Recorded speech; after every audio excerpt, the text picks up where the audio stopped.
France Culture la nuit, avec vous jusqu'à 6h du matin.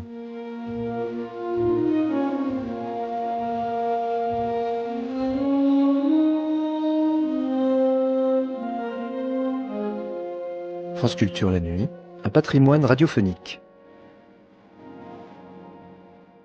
L'unique style qui compte pour moi, que je mets au plus haut point, c'est le style de la conversation, disait Paul Léotot à Robert Mallet lors de leurs célèbres entretiens du début des années 50. Cela tombe bien, ces entretiens furent enregistrés et provoqués par la radiodiffusion nationale, conservée depuis pieusement par l'INA, Institut national de l'audiovisuel. Un homme que le mot admiration fait pouffer, un homme qui dit qu'il faut écrire comme ça vient, uniquement, un homme qui prétend que ce sont les mauvais écrivains, en réaction, qui lui ont appris à écrire. Un homme libre, je n'ai aucune attache, un homme coléreux, amusant, talentueux, Paul Léotot face à Robert Mallet. Suite de leurs entretiens dans les nuits de France Culture. La radiodiffusion française présente...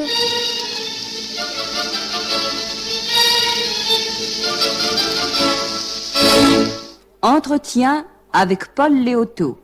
Propos recueillis et présentés par Robert Mallet.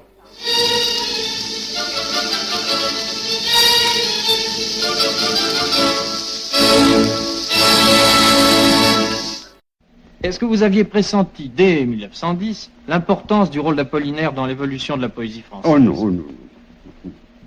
Non, j'ai jamais eu de préoccupation comme ça. Non. Et vous ne vous rendiez pas compte de l'autorité de son goût en matière artistique? Non. De la révolution qu'il était en train d'opérer? Oh non, non, ça j'ai jamais été porté à ça. Non, mais sans y être porté. Non, non, vous auriez pu vous en rendre compte. Non, c'était alors trop sérieux pour moi, ça. Vous jamais été... Non. Vous n'avez jamais cherché exactement le pourquoi de vos réactions? N'est-ce pas, vous avez eu vos réactions et ça vous a suffi. C'est ça, oui. Ouais. Mais vous avez entretenu avec lui une correspondance dont il n'a été malheureusement conservé que 2 lettres de vous. Du moins, 2 lettres de vous ont été publiées. Elles sont datées de 1914 et 1915. Et elles m'amènent à vous poser d'autres questions relatives à la conduite d'Apollinaire et à votre propre attitude pendant la Première Guerre mondiale. Écrivant à Charles Maurice, en 1914, au début de la guerre, vous dites: « J'ai reçu hier une lettre bien curieuse d'Apollinaire. Je dis curieuse par un certain ton qui se dégage des mots. Je l'aime beaucoup, vraiment.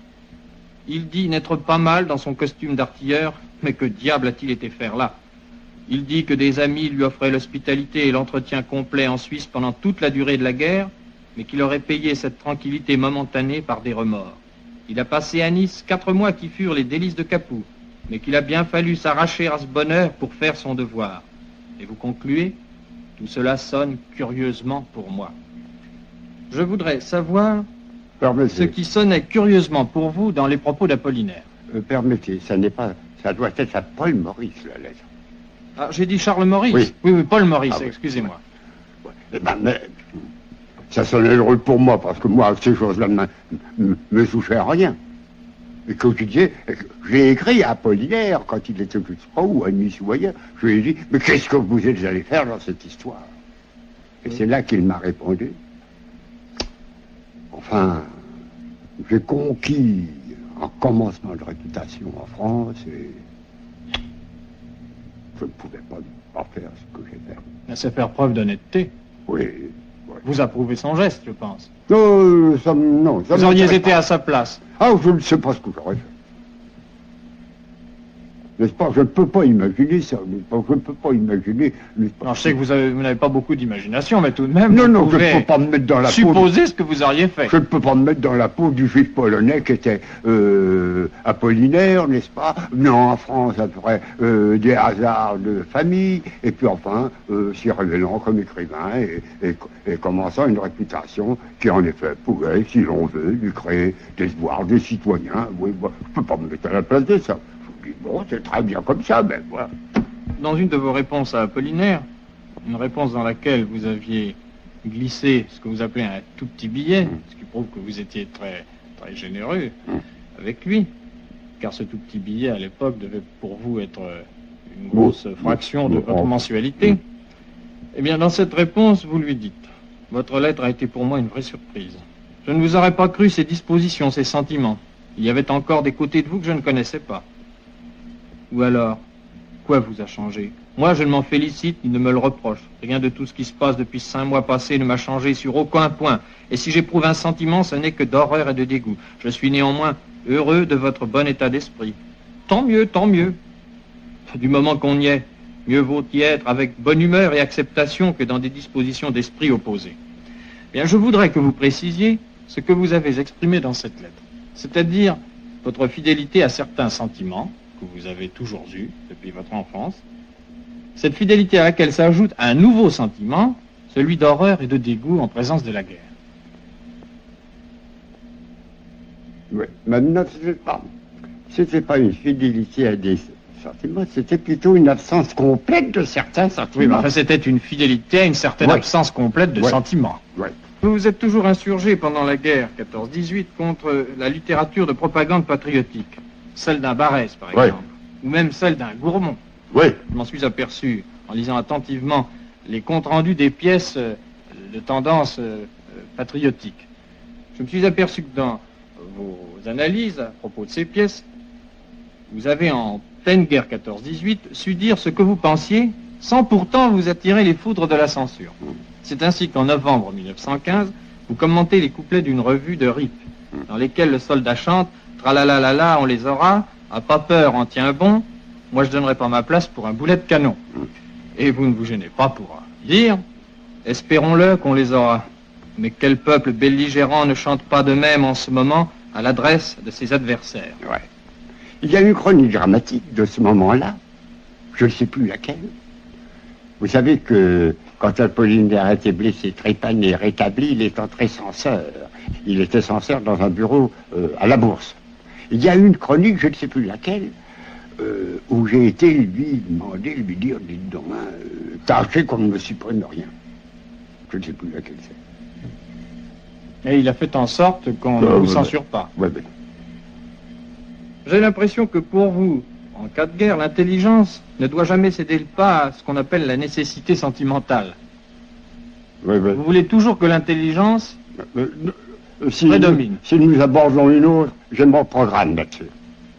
Mais pourtant, n'avez-vous pas fait coïncider parfois, vous-même, l'intelligence et le sentiment, justement dans le cadre de la guerre?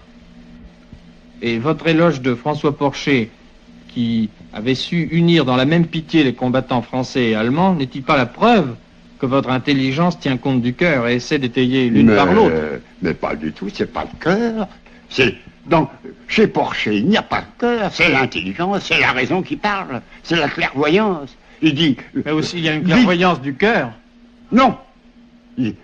Porcher a c'est dit... celle que vous avez sans vouloir le reconnaître. Victime des deux côtés. Donc, respect des deux côtés. Et commisération des deux côtés. Cette possibilité de raisonner, c'est avoir un cœur qui vous permet de raisonner de cette façon-là. C'est par le cœur qu'on arrive à cela. C'est d'avoir une intelligence qui domine le cœur. Non, car il ne manque pas d'hommes intelligents qui n'ont pas de cœur. Le cœur tout seul dirait « Vive le français à bas de boche ». Voilà le cœur. Non, je ne suis pas du tout de votre Tandis avis. que la raison de Porcher disait... Ce serait un cœur cloisonné, un cœur étriqué, mais ce ne serait pas le cœur dans son acception la plus large. Non. Mais avez-vous approuvé l'attitude de Romain Rolland, qui, alors réfugié en Suisse, exprimait dans son célèbre... Attention, il n'était pas réfugié en Suisse. Il résidait en Suisse. Oui, vous savez, c'est qu'on lui achetait ça au visage. On lui a acheté à ce moment-là qu'il était parti, il avait quitté la France pour aller en Suisse. Oui, mon mot est inexact, il habitait en Suisse. Suisse. Il y vivait, c'est beaucoup. Mais avez-vous approuvé son attitude quand il a exprimé dans son Au-dessus de la mêlée des idées pleines d'intelligence et de générosité, mais qui pouvaient tout de même faire douter les combattants français? Mon cher, j'ai toujours pensé ce jour-là, et encore plus aujourd'hui, qu'au-dessus de la mêlée est une niaiserie. Une ânerie. Moi, j'ai lu à cette époque-là de nommer Follin, l'idolâtrie patriotique, comme ouvrage subversif sur le patriotisme. C'est une montagne. Mais pourquoi qualifiez-vous au-dessus de la mêlée de niaiserie? Parce que c'est de l'eau de rose. Tandis que l'autre, c'est de l'eau de rose, Romain Rolland. Du reste, cet homme-là avec une arme de pasteur. Il me répugne, cet homme-là.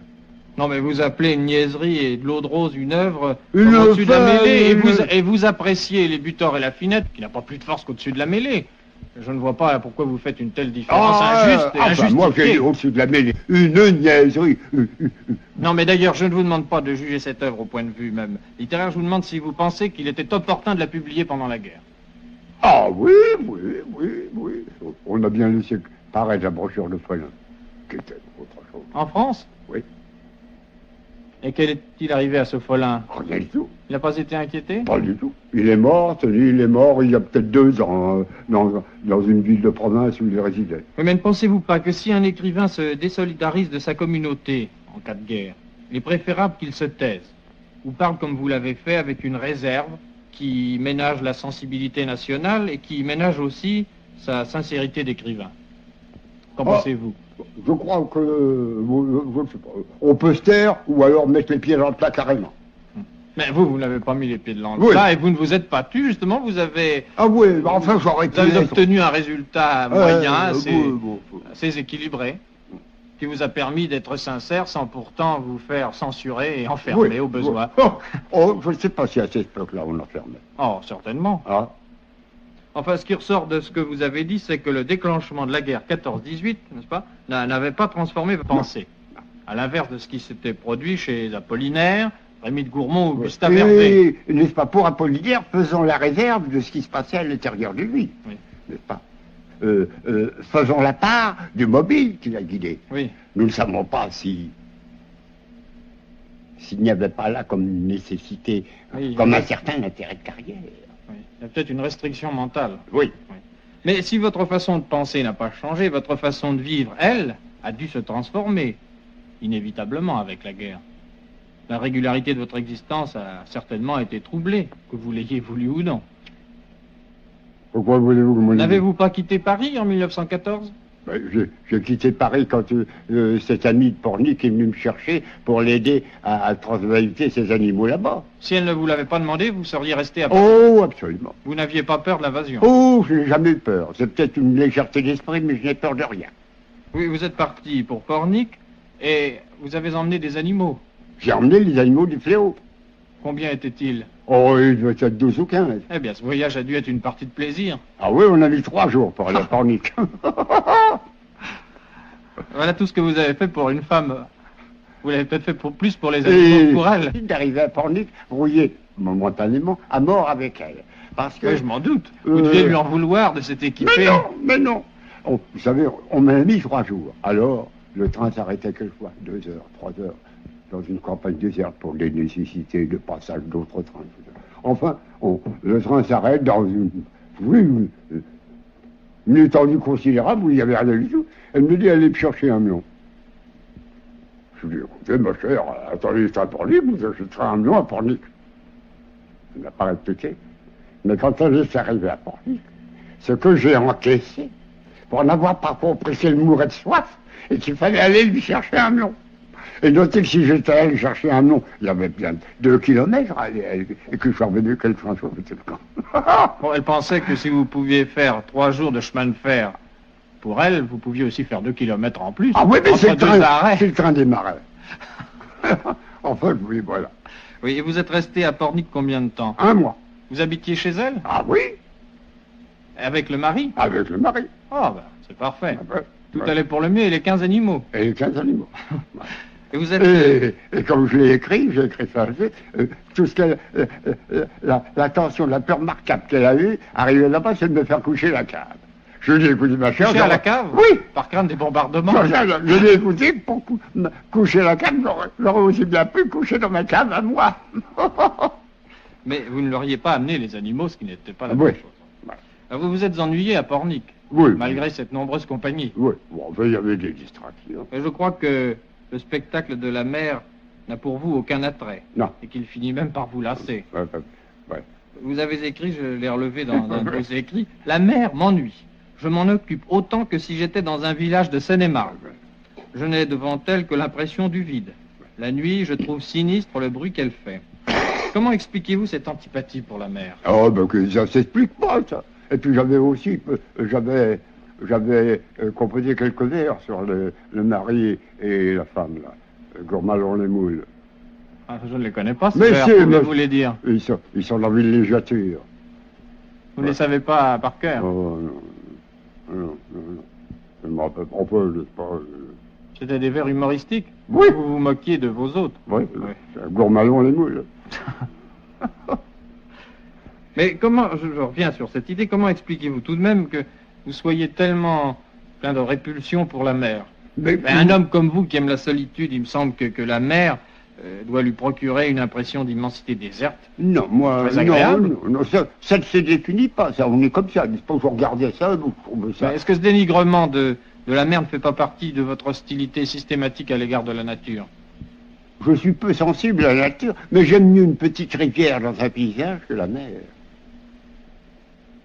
Oui, cette impression d'immensité vous... Ouais. Ainsi, Vous regardez, accable. dimanche, je suis allé déjeuner dans un pays, je ne sais plus lequel, et la voiture a traversé la Marne, que je n'avais jamais vue, n'est-ce pas? Eh bien, j'ai dit, tiens, ça n'est pas mal, ça. Ensemble, vous aimez un peu d'eau, mais beaucoup vous ennuie, Ah oui, c'est ça? ouais.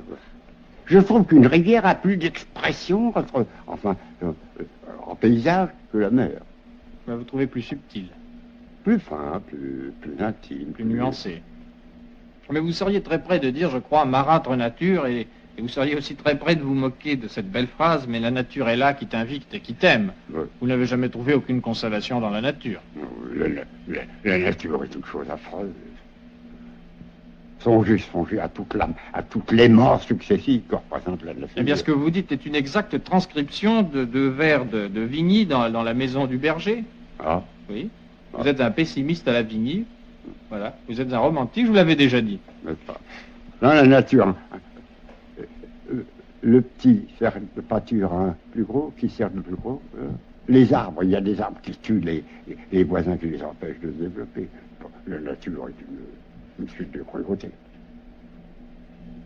Cette forme de nature que vous avez trouvée à Pornic, cette nature maritime, vous a donc déplu en même temps que la proximité, je ne veux pas dire la promiscuité, avec le mari sans doute qui vous Oh gênait. non, c'est charmant le mari. Ouais, charmant, Charmant. charmant. Il passait les soirées dehors, ça passe Un mari l'astronomie. compréhensif. Mais lui Non, aussi. il ne comprenait rien. Toutes ces choses-là étaient mortes pour lui, il les soupçonnait même plus que les autres. Enfin, vous êtes rentré à Paris tout de même, Oui. malgré les charmes de la femme. Oui. Et vous étiez âgé à ce moment-là de 43 ans. C'est ça. Vous aviez été réformé à l'âge de 20 ans après une très courte carrière de chasseur, à pied. Ouais. Plus fantaisiste que discipliné. Ouais. N'avez-vous pas fait une nouvelle expérience militaire pendant la guerre 14-18? Ah, j'ai été repêché par la loi d'Albiez. En 1916 ou 17? Ça, oui. 1916. Ouais. Alors, Vous avez comparu devant un nouveau Oui, conseil de réforme. Oui, mais il y avait des conseils de révision pour éplucher tous les réformés. Alors, j'ai passé un conseil de révision et j'ai trouvé un major qui m'a pris comme service auxiliaire. Alors, j'avais été mobilisé en Seine-et-Oise. Comme, je ne sais pas pourquoi, comme auxiliaire, je ne sais pas. Alors, enfin, je me suis remis pour être mobilisé dans Mais la dans quelle Seine. arme étiez-vous auxiliaire? Vous avez tout de même mis dans Bon, un je- service qui était probablement affilié à une que je vais certaine faire- arme. vous Vous ne vous en souvenez plus? Oh, je l'ai jamais vu. Vous n'avez pas revêtu l'uniforme? Ah si. Si, j'ai revêtu l'uniforme une matinée. Uniforme bleu horizon. Ouais, mais une matinée. Ça m'a coûté 20 francs et Dieu sait si j'étais foutu. Alors, vous avez été une matinée soldat pendant la guerre 14-18. Voilà. Et En comment- uniforme. En uniforme, oui. Voilà. Et comment a pris fin votre nouvelle carrière là?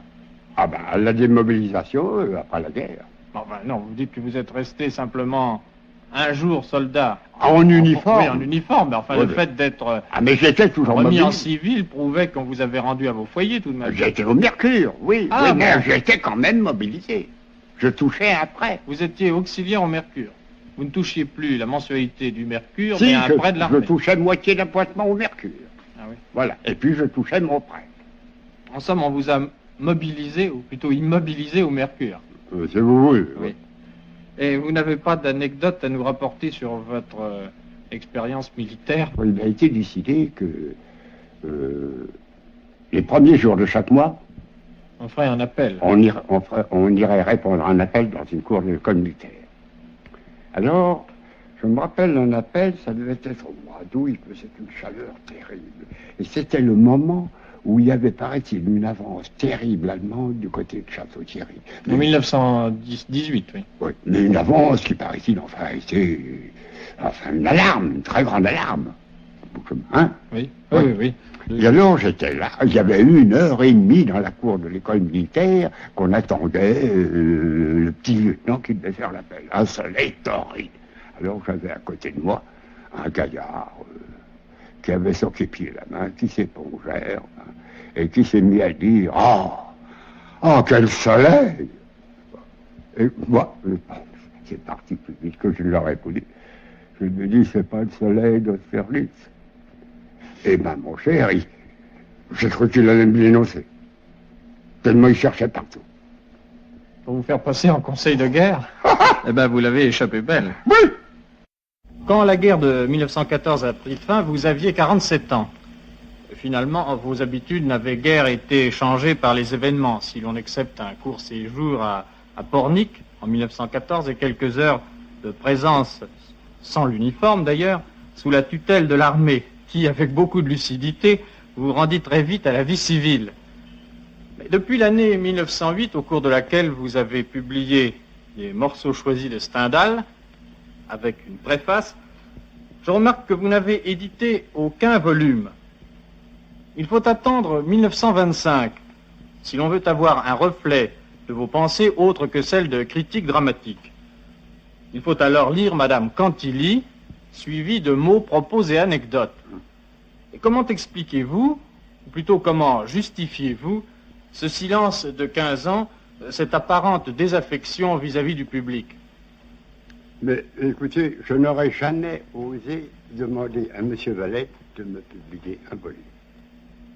Il a fallu une circonstance tout à fait curieuse.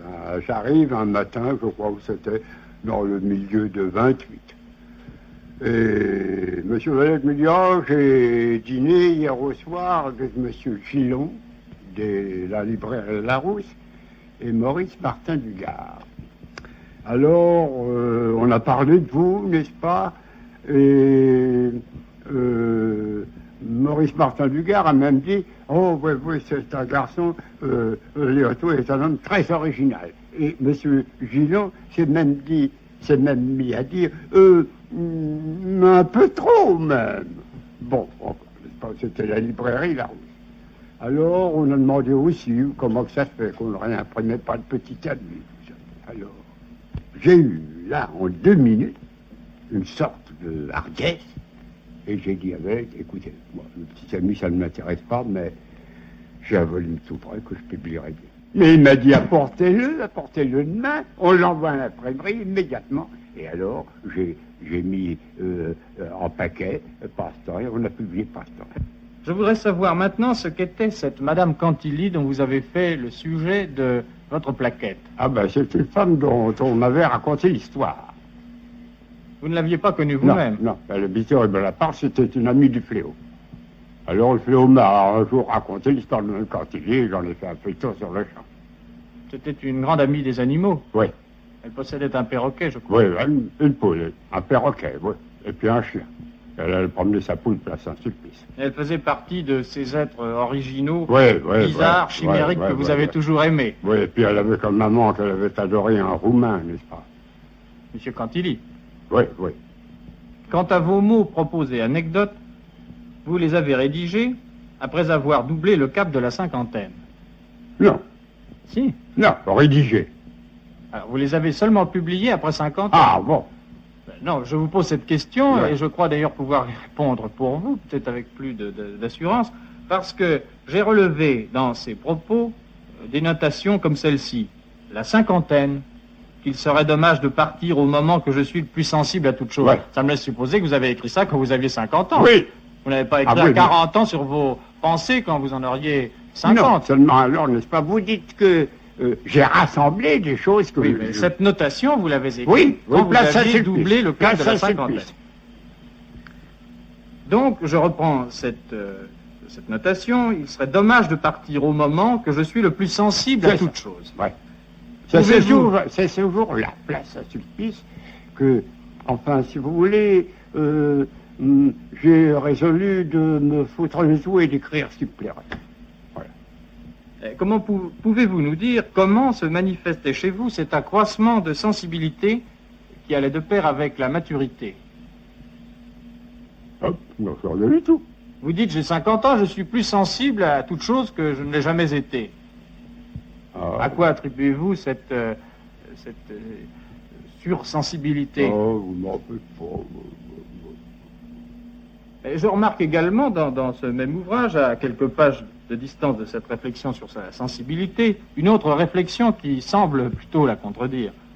Vous dites, je crois bien que je suis arrivé à 54 ans à ne rien aimer que quelques bêtes qui vivent auprès de moi. Ça c'est la vérité. Je dis zut à tout le reste, C'est ça.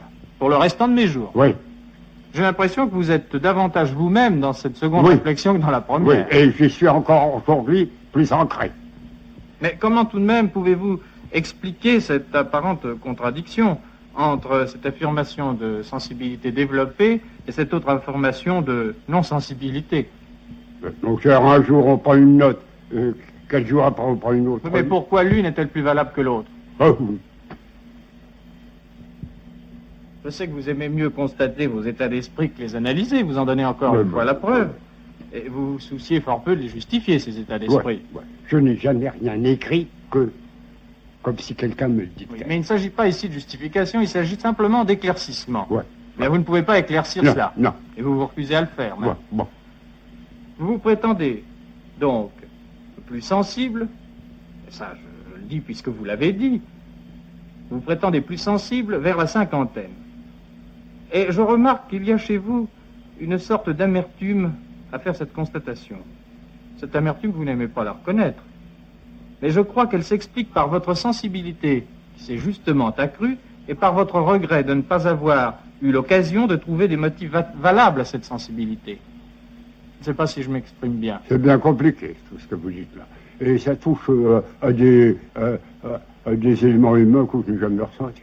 Ben, vous les avez ressentis, en tout cas ils vous ont intéressé, puisque Ah non, peut-être vous en sensible. avez On peut être parlé. sensible, si vous voulez, pour soi seul. En tout cas, dans vos textes, je relève bien des réflexions sur la sensibilité. Dès 1902, vous avez écrit, je vous cite, le 9 mai 1902 exactement, « Combien le plus souvent je me serais trouvé seul de cette solitude morale, quelquefois plus douloureuse quand on la constate que la solitude physique. » Vous n'avez donc pas l'air Vous aurez d'éprouver écrit ça. votre solitude très agréable. Vous avez écrit cela dans votre journal le 9 mai 1902 et c'est le Mercure de France du 1er mars 1940 qui l'a reproduit. Oh. Et en 1925, après avoir déclaré « Bonheur à celui qui vit seul, Oui. bonheur le plus vrai et le plus sûr Ouais. ce qui paraît vraiment votre Oui. pensée fondamentale. Ouais. Vous écrivez pourtant. Je m'excuse de vous lire comme cela et de parler à votre place, mais enfin, car vous avez oublié ce que vous avez été, je suis obligé de Je vous n'ai le- jamais passé d'examen, mais j'ai la sensation de passer un examen.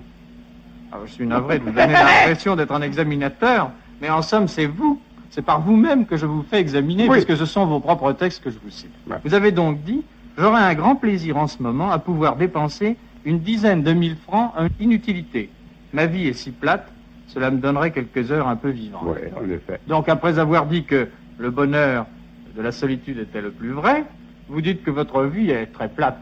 Comment Oui, conciliez-vous ces deux Ben, voilà, affirmations? on peut estimer que c'est un bonheur de vivre seul, et puis trouver que sa solitude est un peu plate, et que si on avait des petites secousses de temps en temps, comme je l'ai pensé 10 000 francs à acheter quelque chose qui le lendemain ne vous intéresserait plus, c'est toujours un moment.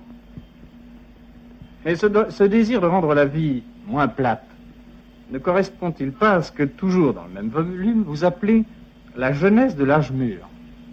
Ouais. Ouais.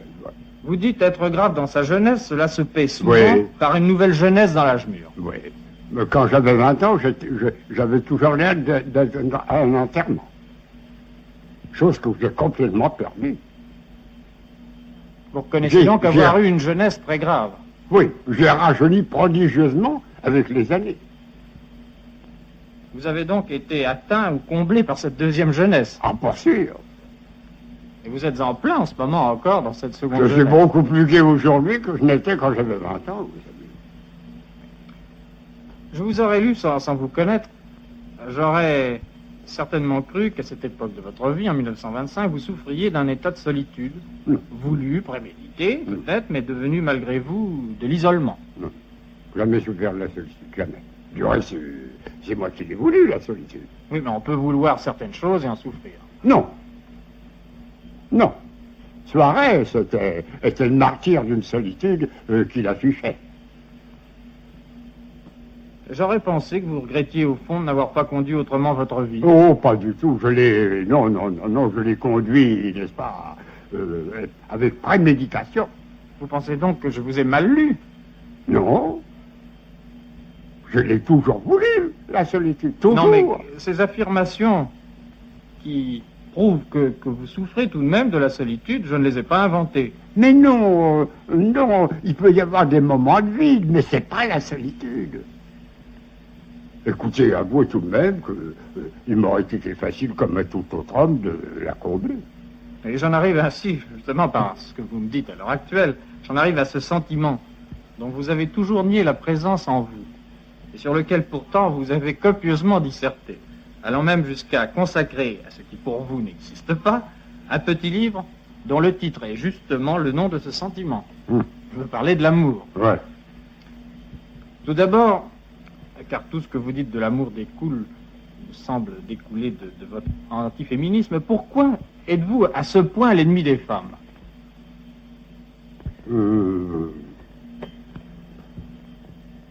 Je vous dirais que je C'est trouve une question un peu brutale que je vous pose comme ça, Non, mais non, comme je- vos propos eux-mêmes sont assez brutaux sur je les trouve femmes, les femmes de créatures inférieures. Voilà. mais vous n'affirmez pas cela sans avoir des idées, Écoutez, sans avoir la éc- possibilité de justifier ce que vous dites. Écoutez, peut-être que je suis mal tombé, mais je n'en ai pas connu une qui me fasse changer de vie. Cette hostilité de principe vous a valu d'aspirer à votre ami le poète Fagus, le petit quatrain suivant. Ô Boissard, les dames poètes, à tort vous proclament Oh. méchant, vous portez à toutes les bêtes un amour égal et touchant. Ouais.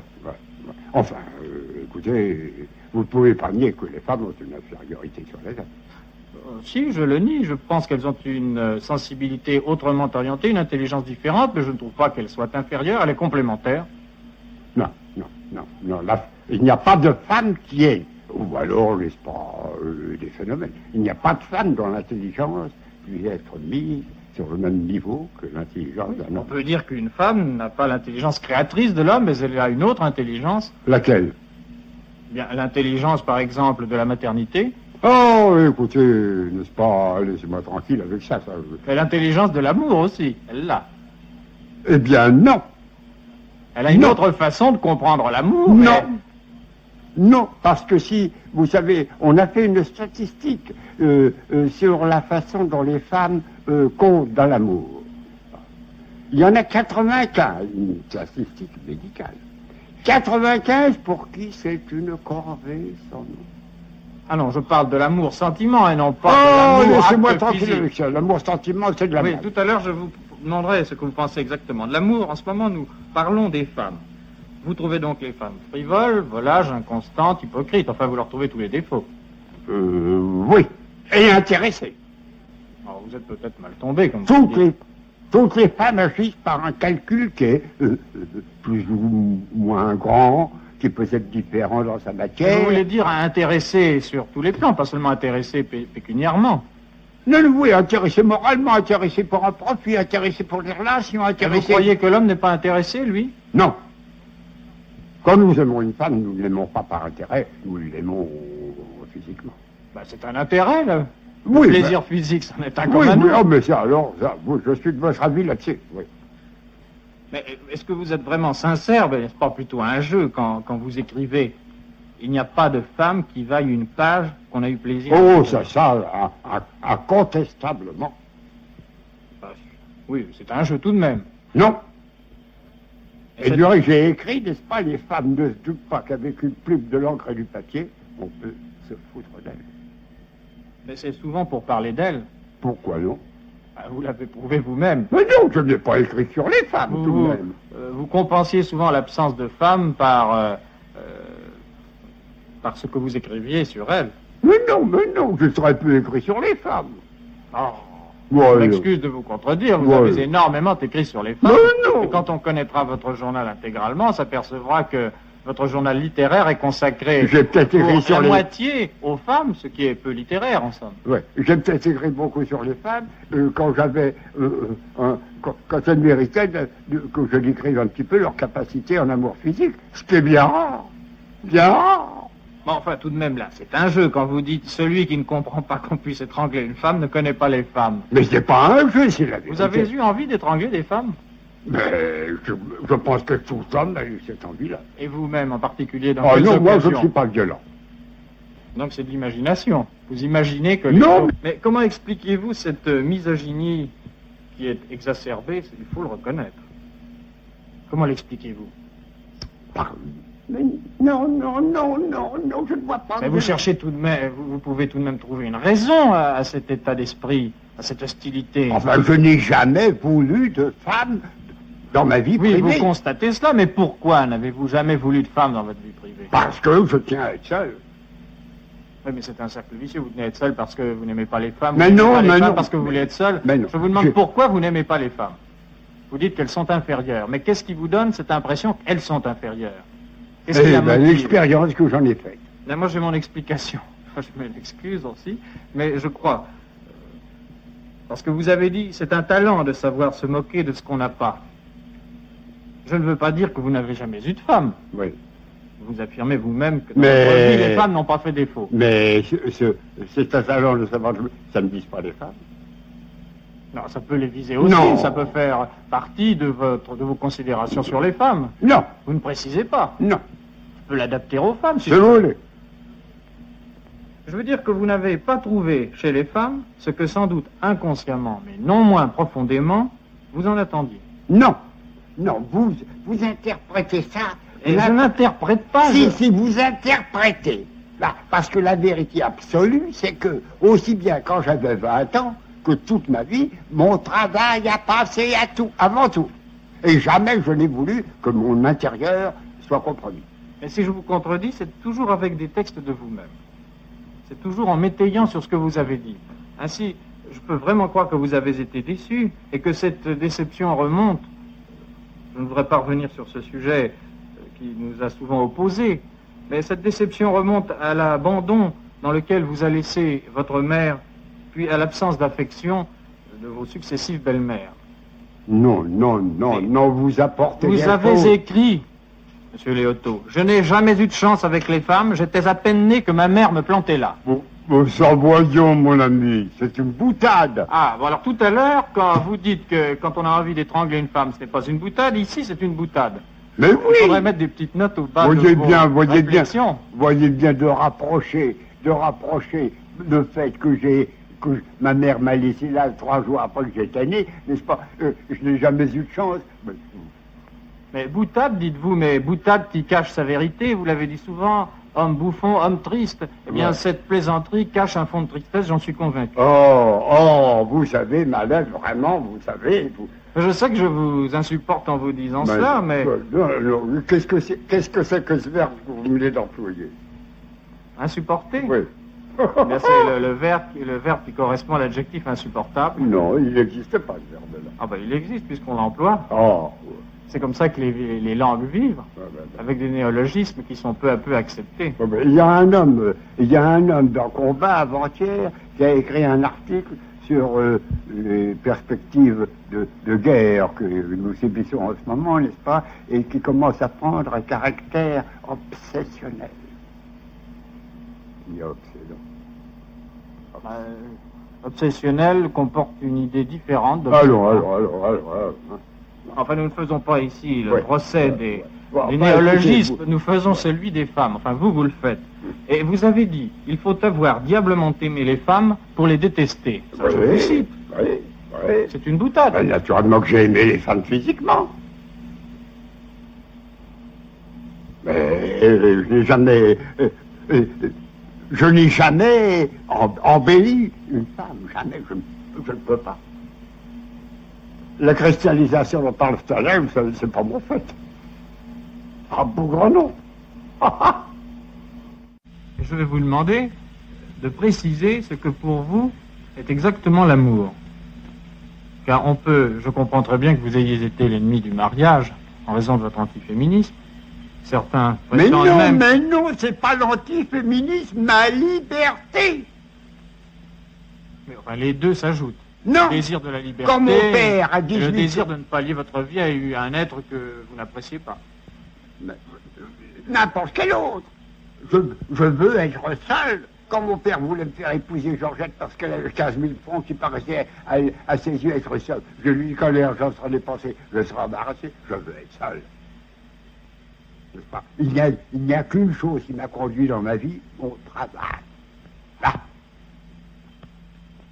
Et jamais je n'ai sacrifié mon travail à une amourette. Jamais. Même, j'ai eu de passion dans ma vie. Même à la passion, jamais.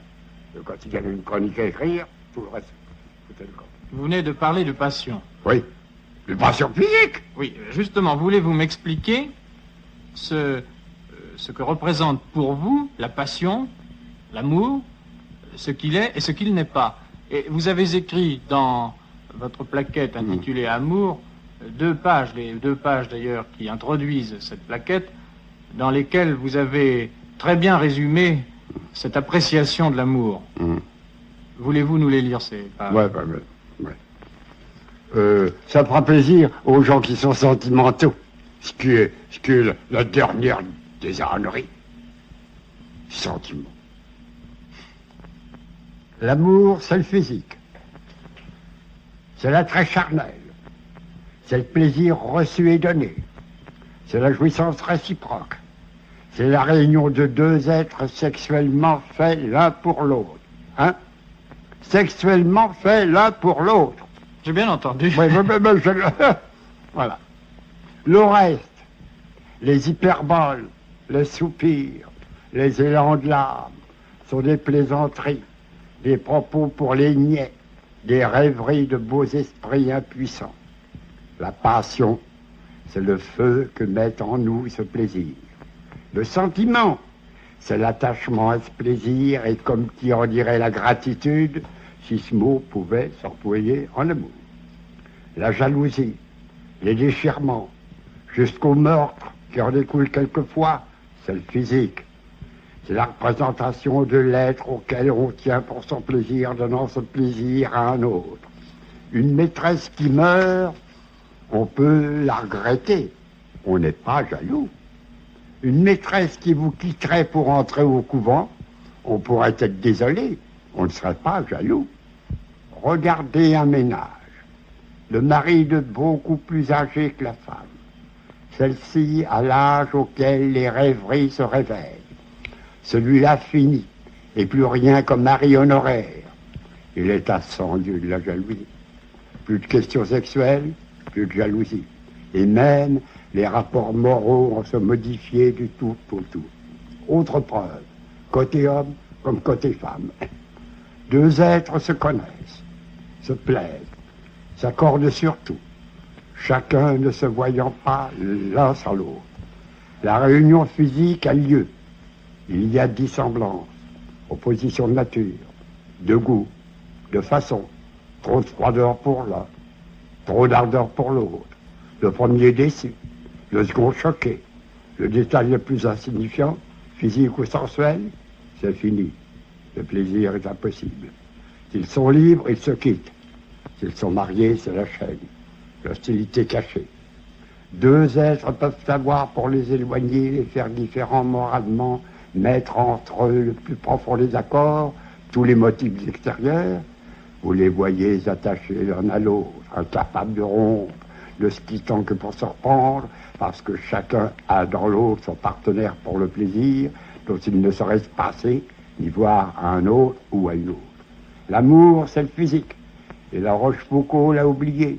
L'amour est encore une forme de l'intérêt. Ce qu'on aime dans un autre, c'est soi, c'est son plaisir, c'est le plaisir qu'on lui donne, et qui est encore une forme d'une autre. Encore une forme? D'une autre. Oui, de notre plaisir, oui. Voilà. Si vous n'avez pas aimé sentimentalement, si même vous faites une gloire n'avoir pas été Mais non, je ne me sentimental. fais pas une gloire. Je suis comme je suis. Je n'ai pas de vanité. Ah je... si, enfin, vous ne vous en faites pas une gloire. En tout cas, vous faites grief à ceux qui sont sentimentaux. Non, je Vous les vous moquez raille. d'eux, vous les Je raillez. raille, voilà. Et pourquoi les railler? Parce que je trouve ça niais. Parce qu'au fond... Donc vous pensez que vous n'êtes pas niais. Donc vous vous glorifiez de n'être pas niais. Enfin, vous savez, quand un homme dit « vous êtes l'étoile de ma vie », n'est-ce pas Peut-être sentimental sans dire à une femme, vous êtes l'étoile de ma vie.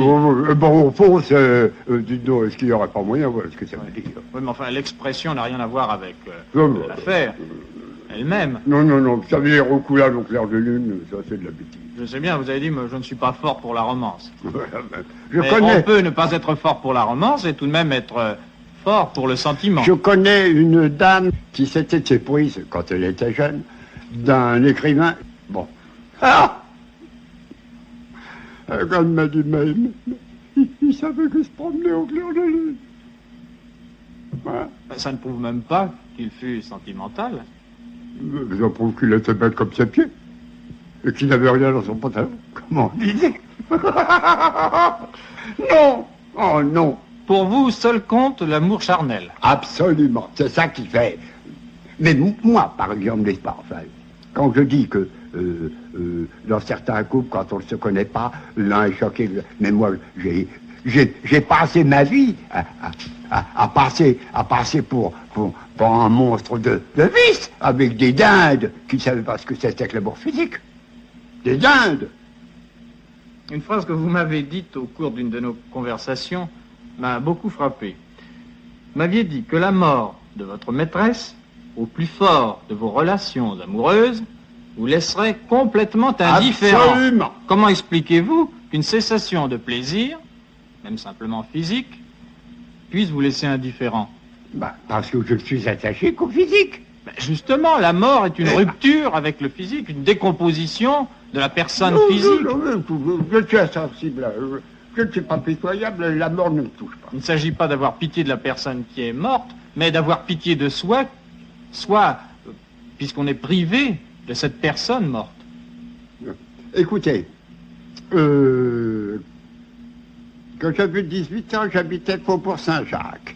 Après sa maternité, j'avais comme maîtresse une créature qui était un vrai Rubens. Et je me rappelle qu'un dimanche, je ne passais guère que le dimanche avec elle, elle souffrait de martyr, paraît-il, des dents. J'ai pris mon chapeau et ma canne, je suis parti. Ça m'assommait, cette créature qui avait mal aux dents à qui j'ai mis ça. Ça ne m'intéresse pas. Vous n'êtes pas fait pour consoler les femmes faibles. Non. Et vous n'aimez pas être consolé par elles? Non. Moi, je ne suis pas sentimental.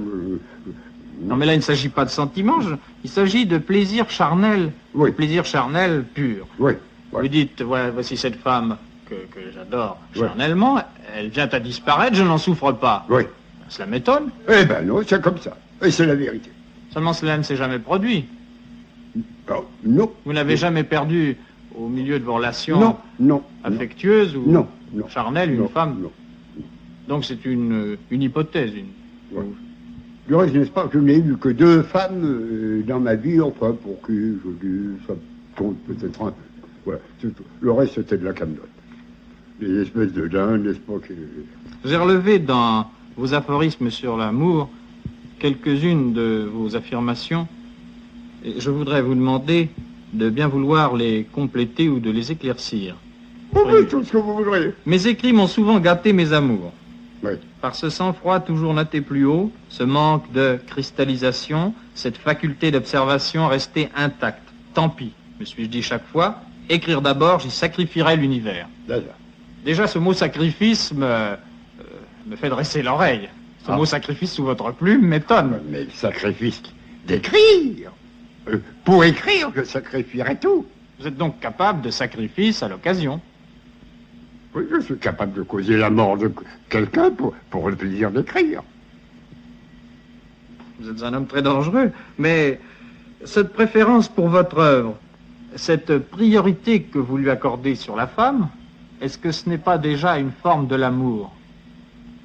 Mais non. Vous aimez votre œuvre, vous aimez écrire. Je n'aime pas mon œuvre, j'aime écrire. Oui, Vous savez que Oui, il y a une grande différence. Oui, il faut faire la discrimination, bien Car entendu. vous savez... Non, vous n'êtes pas satisfait de ce que vous avez écrit. Non, je non, le sais. je ne pense que je suis ni satisfait, ni...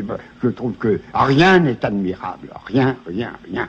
Enfin, vous aimez écrire, vous Voilà, aimez j'aime l'action d'écrire. Ouais, je vous dis, je n'ai jamais écrit que... hop, comme ça.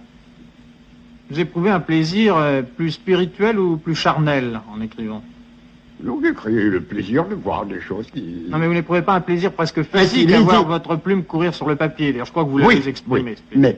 mais les aphorismes d'amour, je les ai écrits un dimanche matin, sur le seuil de ma cuisine, en lavant des chemises et des mouchoirs. Alors, j'avais à côté de moi un buffet, des papiers et du crayon. À chaque instant, je lâchais ma brosse pour écrire, hop, je n'ai jamais changé un mot. Jamais, tel que c'est lu, c'est écrit. Vos aphorismes sont nés le même jour. Oui. Et... Vous les avez mûris pendant vous 50 ans et... Non, non, c'est parce que, n'est-ce pas, j'étais sous le coup d'une telle déception que j'ai Une fait déception de quel ordre? d'insignifiance féminine. Une déception d'ordre... Physique. Vous allez employer le mot sentimental. non? Physique, D'ordre physique. oui. Et c'était une déception d'ordre physique qui vous faisait écrire Qui m'a toutes ces pages. fait mettre en relief une créature comme le fléau qui était hors ligne, et puis l'autre, voilà. Parmi les autres réflexions que je voudrais vous faire commenter, il y a celle-ci, dont j'ai déjà d'ailleurs parlé tout à l'heure. La romance n'est pas mon fort.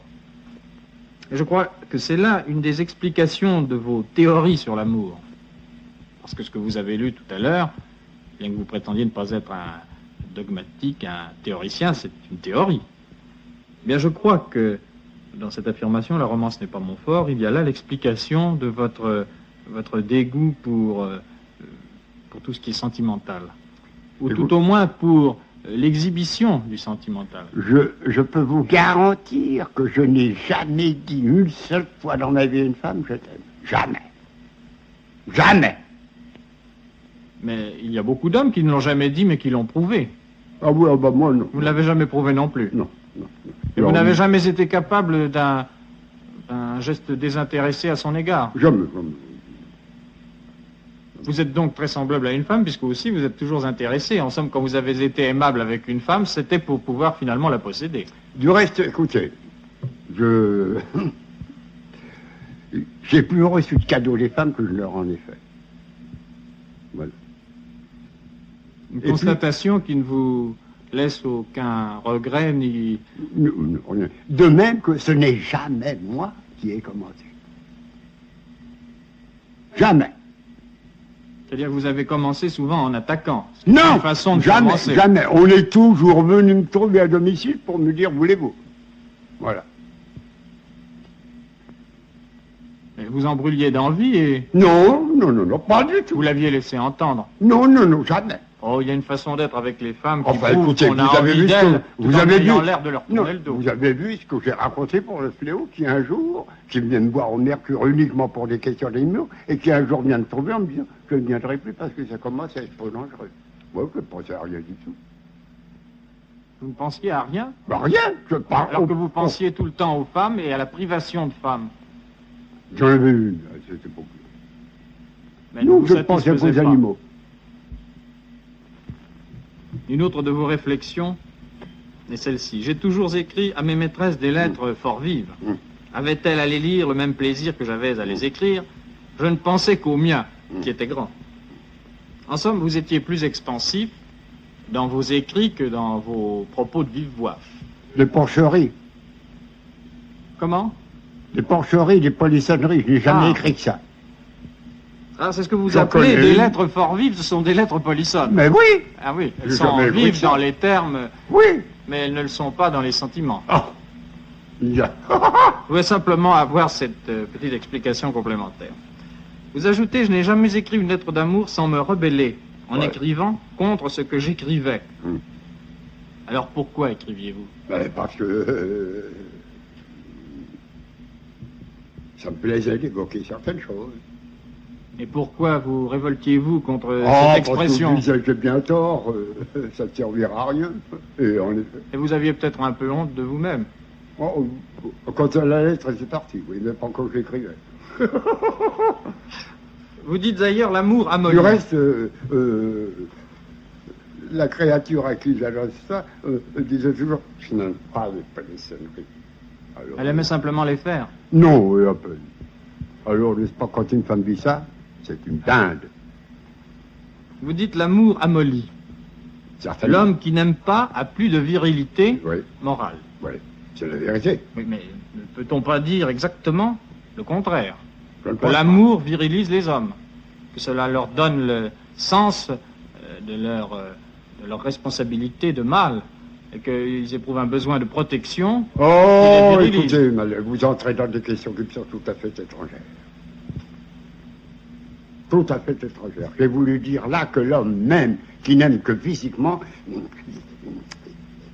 il est toujours... Il a tout de même un lien, n'est-ce pas? Enfin, il tient à quelque chose, n'est-ce pas? Tiens, voilà. Tandis que celui qui n'aime pas du tout, il est solide. Il est plus indépendant. Oui, il est plus solide. Mais vous introduisez, vous savez que, au fond, vous êtes un petit Roméo, vous avez du sentiment, vous avez de l'attachement, vous avez des choses comme ça. Mais vous me dites ça d'une façon extrêmement méprisante. Oh, avec grande pitié. Ah, oui. Ah, je ne sais pas si je dois préférer la pitié au mépris. Oh. Je crois que la pitié ne vous ferait pas plaisir à vous.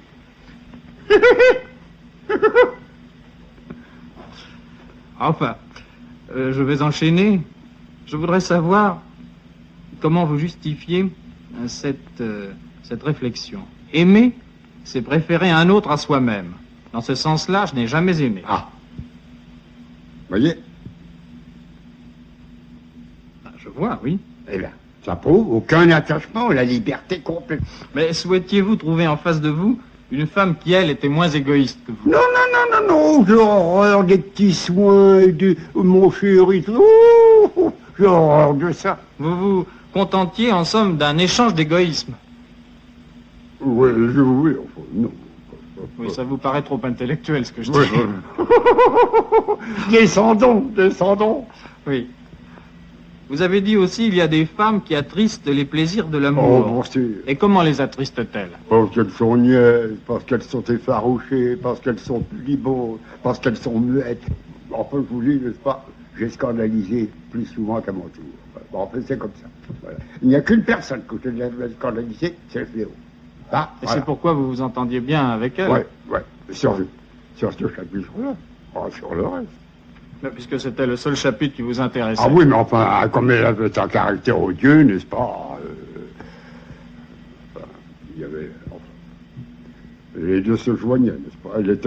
Elle était excessive en caractère et ça donnait le merveille de l'autre côté.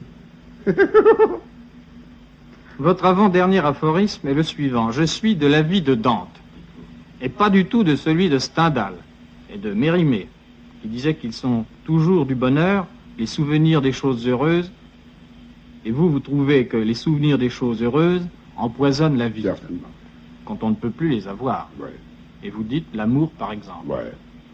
Vous admettez donc que l'amour peut être une chose heureuse. Ben, naturellement qu'il est... L'amour physique. Ben oui. C'est ce qui empoisonne mon existence aujourd'hui. C'est votre regret d'avoir perdu l'amour. Ouais. Du reste, je crois que je l'ai noté. J'ai moi il y a quelque temps. Enfin, j'ai perdu beaucoup de fantaisie comme ça, la faculté de rire, de me moquer, tout ça. Non, je ne trouve pas que vous ayez perdu la faculté de vous moquer. Ouais, enfin, n'est-ce pas? Ne croyez-vous pas qu'il y ait une correspondance médique avec l'intellect? Ça me paraît vraisemblable, oui. Ouais. En tout cas, vous dites que les souvenirs des choses heureuses, quand on ne les a plus, empoisonnent la vie. Mais je crois qu'on pourrait dire le contraire.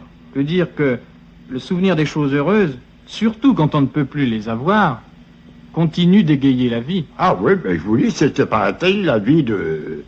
La vie de... Oui, ben, je trouve que Mérimée et Stendhal avaient plus raison que vous. Peut-être, je ne dis pas le contraire. Et votre dernier aphorisme sur l'amour est très court. Ces notes plairont aux hommes, déplairont aux femmes. Eh bien, ne croyez-vous pas que ce soit vrai? Bon, je crois que c'est une affirmation un peu présomptueuse, parce qu'enfin, tous les hommes ne vous ressemblent pas. Personnellement, vos notes ne m'ont pas tellement plu. Je sais bien que vous avez sur mon compte une opinion extrêmement désavantageuse. Vous me la confirmez. Alors vous ne croyez pas que la majorité des hommes peuvent éprouver un plaisir, si vous voulez, de méchanceté, entendre dire du mal des femmes? C'est possible. En tout cas, pas tous les hommes. Quand vous dites ces notes plairont aux hommes, on pourrait Ouais, croire que enfin, vous ne faites pas d'exception. ouais. Et quand vous dites qu'elles déplairont aux femmes, on pourrait croire aussi que vous ne pensez pas qu'il puisse se trouver des femmes capables d'objectivité. Si jamais on apprend ça, je mettrai une note pour vous. Une note bien frappée. Sauf pour M. Je crois Robert Mallet. Oui. Oh non, oh, vous savez que vous êtes particulier. Vous avez des côtés qui, pour moi, me sont étrangers complètement. Mais je dois dire que la réciproque est vraie. Oh non. Oh. La réciproque est vraie, bien sûr. Oh. Vous m'avez dit que le plaisir d'écrire était en vous beaucoup plus fort que le plaisir d'aimer, que vous y aviez sacrifié plusieurs fois les femmes. Vous avez écrit, j'ai vécu 2 fois à certains moments de ma vie, d'abord en les vivant, ensuite en les écrivant. Et vous avez cru bon d'ajouter, je les ai certainement vécus plus profondément en les écrivant. Comment expliquez-vous une telle jouissance? Car je crois que le mot n'est pas trop fort. Lorsque vous ressuscitez vos impressions et vos observations, vous m'avez répété que vous n'aviez pas d'imagination. Ouais, mais il faut croire que la, si vous voulez, la sensibilité littéraire chez moi est plus forte que la sensibilité des événements sur le moment même. Il faut croire que ce que j'ai vécu prenait plus de relief. Plus de saveur, en relief en les écrivant qu'en les vivant. Les choses qu'on vit quelquefois, on les vit inconsciemment sans y porter grande attention. Et ensuite, vous en prenez véritablement conscience en les réécrivant, en les repensant. Exactement. Et vous avez dit écrire quelque chose de merveilleuse. 2 individus associés en un seul. L'un dont la plume court au gré de son esprit, l'autre en même temps qui surveille, juge, pèse, décide. Vous écrivez donc pour éprouver une satisfaction. Mais cette satisfaction, vous la trouvez dans l'approfondissement de votre personnalité, je veux dire dans le repli sur vous-même, ou au contraire dans l'évasion hors de vous-même. Car on peut s'évader de soi, ou plus exactement se libérer en se complaisant dans l'examen de ses propres réactions. Mais ce que vous me citez ne signifie pas ça. Il signifie, n'est-ce pas, qu'on doit s'écrire, enfin, avec vivacité, mais en même temps se surveiller. Il faut que le sens critique ne disparaisse pas. C'est pour ça que je dis, n'est-ce pas, que chaque fois qu'on écrit, ça doit correspondre à un progrès dans la façon d'écrire. Mais vous ne répondez pas exactement à la question. Je vous demandais si, en écrivant, vous recherchiez, ou si au contraire vous cherchiez à vous sortir de vous-même. Oh non. Ça, c'est compliqué ce que vous me posez. Au contraire, je n'ai jamais écrit que sur moi, pour ainsi dire. Oui. Mais vous dites toujours c'est ainsi plus facilement que pourquoi est-ce ainsi? Mais cela n'empêche pas la complexité d'exister. Et c'est cette complexité que j'aurais voulu que nous débrouillions. Je ne suis pas compliqué pour dessous. Non. J'écris et puis voilà. Et cependant, vous dites c'est un curieux mécanisme intellectuel que celui de l'écrivain. Il y a en même temps la spontanéité et l'observation. Oui. Donc la spontanéité et l'observation constituent la clé, si je peux dire, de ce mécanisme. Mais oui, et je trouve qu'il doit en être ainsi, il devrait en être ainsi pour tous les gens qui écrivent. Mais avant d'aborder le problème littéraire, je voudrais vous poser une question préliminaire. Vous faites en effet très souvent le procès de tout ce qui est littérature. Et vous aimez à dire, à quoi bon écrire? Vous allez même parfois jusqu'à l'écrire. Ce qui peut à bon droit paraître paradoxal. Vous me faites un peu penser à Sénèque écrivant l'éloge de la pauvreté sur un pupitre d'or, quand vous consacrez des textes à dire qu'il vaut mieux ne pas écrire. J'en viens donc à vous demander comment vous conciliez cette répulsion véritable pour la littérature, avec votre passion d'écrire. Oui, mais je n'ai jamais trouvé que ce soit extraordinaire d'écrire. Je n'ai jamais considéré comme un plaisir. Il y a des gens qui vont au café, moi j'ai passé mon plaisir à écrire. Quant à trouver que c'est monumental, non. Je ne trouve pas. Mais vous n'aviez jamais l'impression que vous faisiez œuvre de littérateur? Non, n'est-ce pas? Je n'ai jamais écrit pour moi, pour le plaisir de noter des choses qui me venaient en tête. Oui, mais le fait d'écrire pour soi peut correspondre à de la littérature. Oui. Tous les écrivains écrivent pour eux avant d'écrire pour le public. Oh non! Enfin, ils devraient écrire pour eux. Les écrivains dignes de ce nom écrivent d'abord pour eux. Écoutez, Nous parlons seulement des écrivains dignes de ce nom. Non, la plupart des écrivains qui font des romans écrivent pour l'extérieur. Mais nous ne parlons pas d'eux. Nous parlons de ceux qui ont vraiment quelque chose à dire et à s'exprimer. Il y a des gens très importants. J'ai dit récemment, j'écris pour les gens qui viendront plus tard. Ce que je trouve un monde. Mais on peut écrire pour soi en écrivant en même temps pour ceux qui viendront plus tard. Non. Il n'y a pas antinomie. Ah, il y a une grande différence. Il y a une grande différence morale. Et vous pensez donc, vous, avoir banni la littérature de votre expression? C'est très compliqué ce que vous me dites. Mais non, je veux dire que vous pensez ne pas avoir fait du tout de littérature en écrivant. Ouais. Vous avez écrit simplement parce que vous aviez envie d'écrire. Ouais. Ensuite, on a dit, ben oui, ça correspond à une forme de littérature, mais vous n'avez jamais voulu être un littérateur. Ouais. Mais je crois que, par le seul fait d'écrire, on est un littérateur. Même quand on écrit exactement comme on parle. Et vous n'échappez pas à la règle. Vous échappez à la littérature artificielle pour accéder à la littérature la plus authentique, mais cela est une autre affaire. Oui, mais écoutez, faire de la littérature, c'est embellir les choses tout de même. Voilà. C'est ça qui s'appelle la littérature. C'est l'embellissement de ce qu'on peut savoir exprimer. Alors ça, c'est de la littérature. C'est le côté abominable, à mon avis. Et le côté romance. Oui, le côté embellissement, le côté musique. présentation, le côté art, ce mot abominable. Pourquoi ce mot abominable? Oh, Pouvez-vous me dire quel est pour vous le critère de, je suis bien obligé d'employer le mot, de l'art de bien écrire? je vous dis que j'abomine le mot art en littérature. Oui, mais alors remplacez-le par un autre mot. Et nous parlerons de la même chose, mais avec une autre appellation, si vous voulez. Comment voulez-vous dire, si vous ne dites pas l'art d'écrire? Vous direz la façon d'écrire. Oui, le mode d'écrire. Alors quel est pour vous le critère? Écrire comme ça vient, voilà, uniquement. Écrire au jet de la plume. Et puis je vous dis que je trouve qu'en général, on est peu responsable de ce qu'on écrit. Ça vous vient comme ça. Mais vous pensez que quand on cherche à avoir de l'esprit, on n'en a pas, et que Oui. le véritable homme d'esprit écrit Il naturellement... n'en est pas responsable. Oui. Alors je pense que vous partagez tout à fait les affirmations, plus exactement la théorie de Buffon, qui disait qu'il faut d'abord bien penser, ce qui est la part de l'intelligence, bien sentir, ce qui est la part du cœur et de l'imagination, et ensuite bien rendre, ce qui est la part du métier. Vous admettez qu'il faut de l'intelligence et du métier. Tout ça, c'est bien des préoccupations que je n'ai jamais eues.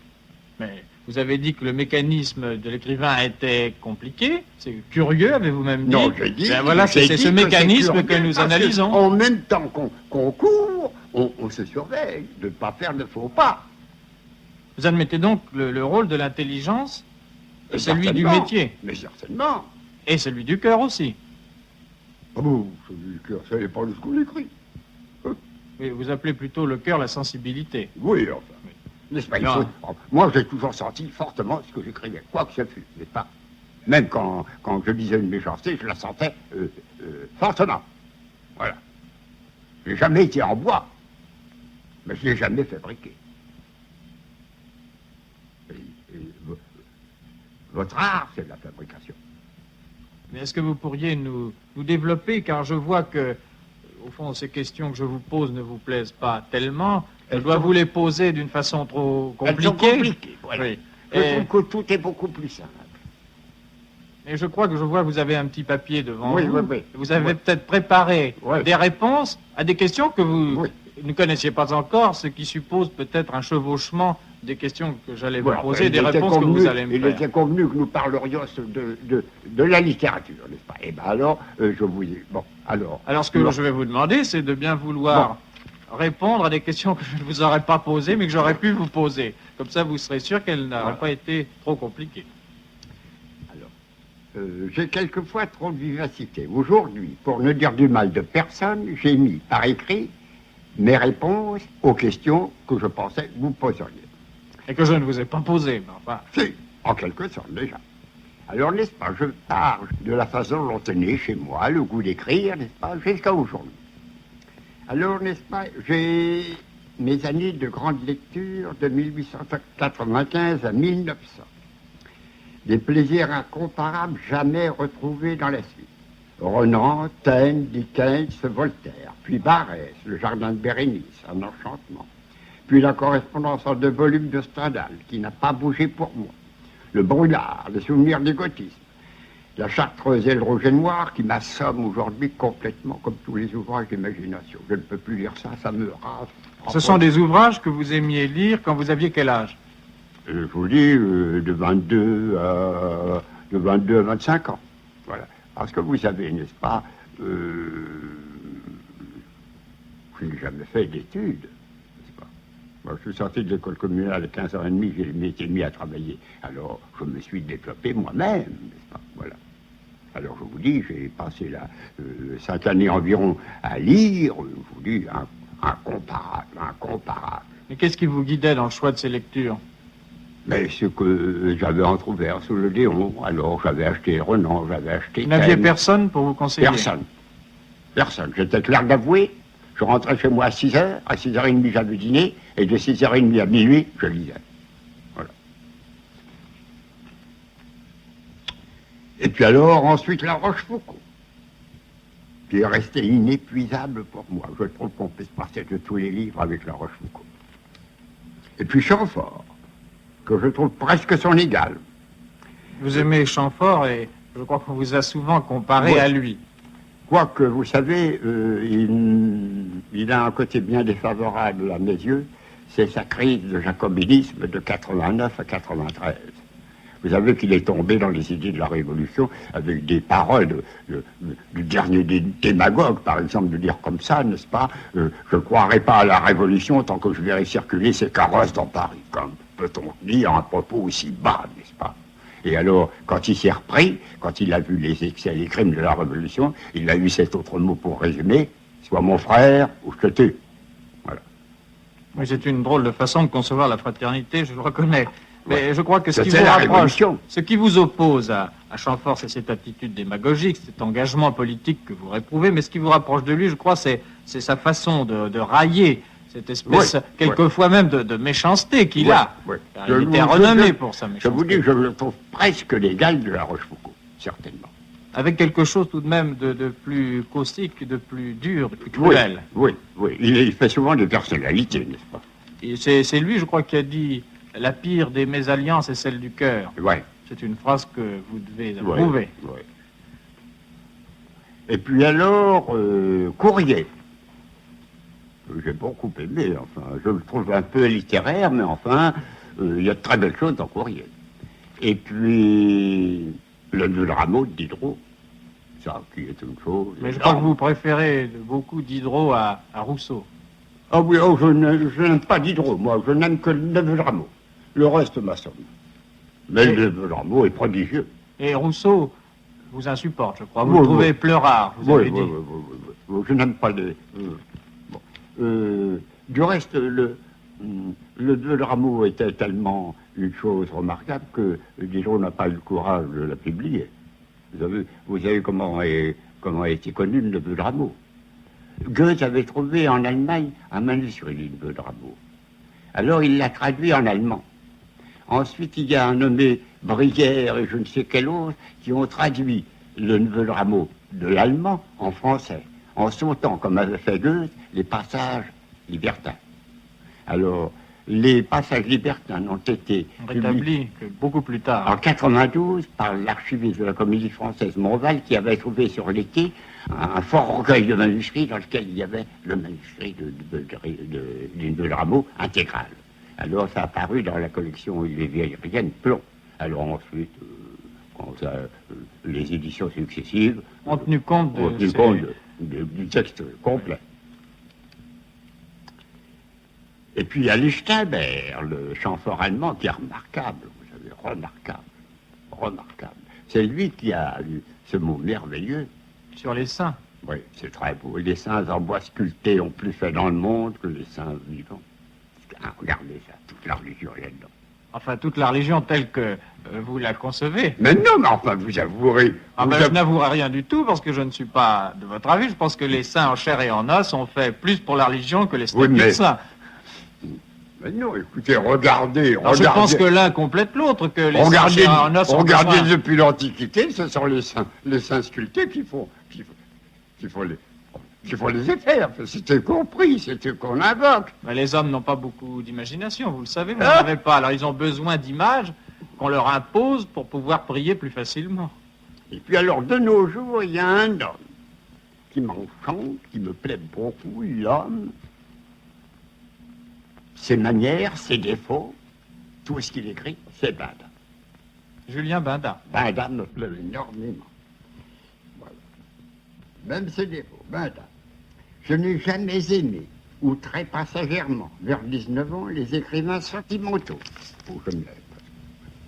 J'aime les moqueurs, les sarcastiques, les ronchonneurs. Je mets à haut prix ceux qu'on appelle les écrivains d'humeur. Mes premières lectures, vers 15 ans, Walter Scott, Paul de Kock, Achmad Chatrian, et ce qu'on a appelé le vieux théâtre du boulevard du Temple, toutes les brochures de théâtre que mon père avait dans une malle. Ça remonte très loin. L'unique style qui compte pour moi, que je mets au plus haut point, c'est le style de la conversation. Écrire... Mais avant que vous abordiez ce problème du style, je voudrais savoir si vos lectures vous ont influencé. Est-ce que tous ces auteurs dont vous venez de nous parler, que vous avez aimés, est-ce que vous avez l'impression qu'ils ont provoqué une réaction chez vous ou une contraction? Non, ce qui m'a appris à écrire, c'est de lire des écrivains bavards. Voilà. Je suis obligé, je peux dire que tout jeune, quand je lisais des gens qui n'en finissaient pas, ma réaction était vive. C'est là que j'ai appris à écrire, beaucoup plus que dans les livres que j'ai lus m'ont donné une culture littéraire. Mais apprendre à écrire, ce sont des mauvais écrivains qui m'ont appris à écrire. Et ce sont aussi les poètes qui vous ont appris à écrire? Non. Vous n'en parlez pas du tout, et cependant vous avez été un passionné de Mallarmé, vous l'oubliez. Oui, mais enfin, Mallarmé ne m'a jamais appris à écrire. Mallarmé n'apprend pas à écrire, les poètes n'apprennent pas à écrire. Ben, c'est cependant en lisant Mallarmé que vous avez eu l'impression, tant tout jeune, de ce qu'il fallait faire pour être concis, et ensuite de ce qu'il ne fallait pas faire pour être clair. Non. Si, dans votre journal de 1893-94, j'ai relevé des textes dans lesquels vous exprimez cette grande admiration pour Mallarmé, puis ensuite cette désaffection. Oui, mais ça n'a jamais touché la qualité de la langue. Et si cette désaffection venait d'une espèce de réaction contre Mallarmé, non, parce que vous n'aviez plus envie d'écrire comme lui, donc votre personnalité s'affirmait en face de la sienne. Donc la sienne avait eu un effet sur la vôtre. Mais non, les heures que je fais, c'est une minute dans ma vie. Mallarmé m'avait séduit parce qu'il y avait une sorte de sonorité verbale que je continue à trouver. Non, mais je parle plus de l'influence de Mallarmé sur vous par réaction que par action. C'est-à-dire que vous avez eu envie de ne plus faire comme lui. Non, je n'ai pour ainsi dire jamais fait de Mallarmé, voyons. Un petit peu, oui. Non. Ah, si un homme comme Barès, à un moment donné, a plus marqué sur moi pour le style que les poètes. Les poètes n'apprennent pas à écrire. D'abord, les poètes, la prose... Ils apprennent à écrire autrement, c'est ça que je veux vous faire dire. C'est en les lisant que vous avez eu envie de ne pas faire comme eux. Non. C'est en lisant Chamfort que vous avez eu envie d'écrire comme Chamfort, et en lisant les poètes que vous avez eu envie de ne pas faire comme eux. J'ai lu Chamfort beaucoup plus tard que Mallarmé. En tout cas, puisque je vois que cette question de la poésie vous importune et que vous voulez nier le rôle, en somme, qu'elle a tout de même joué dans votre formation. Je nie que les poètes apprennent à écrire en prose. Voilà. C'est-à-dire qu'il y a une conception de la prose qui, justement, s'oppose à la leur. D'abord, les poètes, généralement, écrivent fort mal la langue française. Voilà. Alors, on ne peut pas généraliser. Bon, tout de même. Écoutez, n'est-ce pas, tous les poètes romantiques sont abominables au point de vue de la langue française.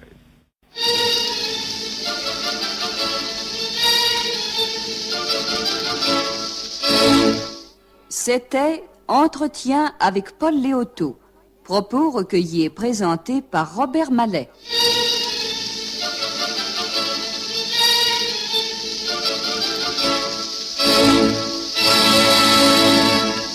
Ces entretiens Paul Léotot, Robert Mallet, réalisés par Georges Godbert, ont été diffusés pour la première fois sur la chaîne nationale en avril 1951. Demain, à la même heure, dans les nuits de France Culture, la suite et hélas presque la fin de ces entretiens.